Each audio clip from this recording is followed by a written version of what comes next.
It's day 3 of the United Nations COP30 climate summit, and security has been tightened after protesters burst through barriers at the venue last night. CBC News international climate correspondent Susan Ormiston is at the conference. It's being held in a port city that's the gateway to the lower Amazon. So Susan, thank you for joining us. Let's start with that security incident from last night. What more can you tell us about it?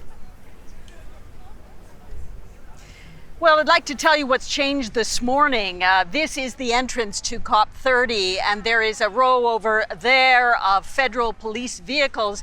And overnight, they installed a security fence here with a sliding gate so that they can close off this area should any other threat or demonstration get too close. That's all because of that incident last night where a group of protesters mobbed this area in front of the COP venue, then pushed their way through the entrance, past the security screening machines, and flooded into an area just at the approach to the pavilions and negotiating rooms for the climate delegates.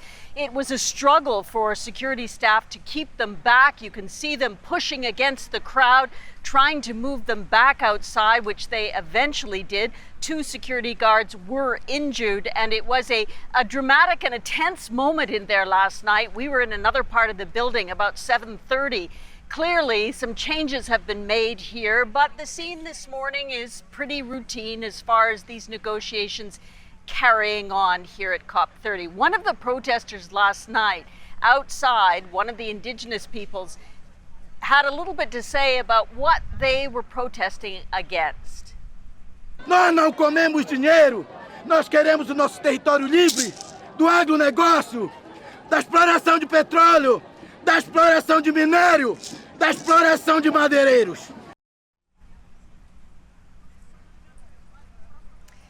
The Brazilian leadership of this COP has said that they would also give Indigenous peoples a greater voice and that they wouldn't restrict demonstrations totally, as happened in Egypt and in Azerbaijan and also in Dubai. So there has been a promise to allow people to have their voice, and we will see a People's Summit here in the next 2 days.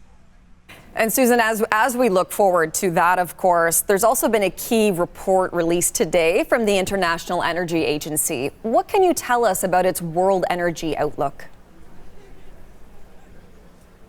So the IEA sets out a report every year describing trends globally in energy systems. It's an influential report. It's often cited by governments and industry and investment groups as which way the world is going.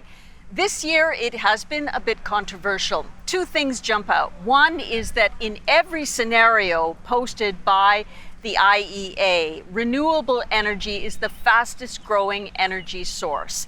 That the advancements we've seen, particularly in China and other places, other developing countries around the world, will continue. That renewables are rocketing along and gaining precedence in our world energy system. However, the more controversial headline is that peak oil, so the highest demand for oil in the next decades, the IEA says could be 2050, so over 20 years from now, as opposed to the same report 2 years ago saying it could start peak oil and a demand in oil could start by 2030. Now, this is what's called a conservative estimate. So it's essentially if no more climate action has been achieved or is successful. And some critics of this part of the report suggest that the IEA is under pressure from the Trump administration to publish conservative estimates of how much action on climate change is working, and that the world will need to